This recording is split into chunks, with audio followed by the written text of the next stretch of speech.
ఇంక ఎవరింటికి వెళ్తామంటే ఆబ్వియస్లీ రాత్రి ఉండాలి, వాళ్ళ ఇంటికే వెళ్ళాం. వెళ్తే వాడు బాగా దొరికవరా కూర్చో మెడిటేషన్ చేయాలి, అబ్బాయి నేను చేసేది ఏమీ లేదని చెప్పేవాడు. మార్నింగ్ మళ్ళీ మేము మా బ్యాగ్ తీసుకుని వచ్చేసాము, మేము ఉండేది లేదు వెళ్ళిపోతున్నామని చెప్పాను. మార్నింగ్ నేను టెస్ట్ చేశాడు.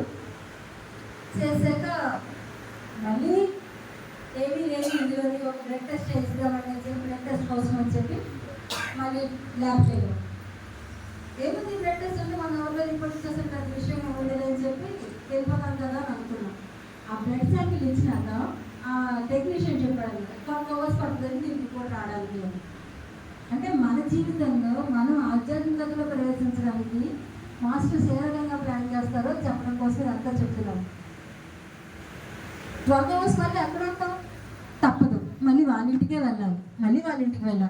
ఇప్పుడైనా కూర్చోవే, నా మాట వినవే అన్నాడు వాడు. అబ్బాయి ఏం లేదన్నా.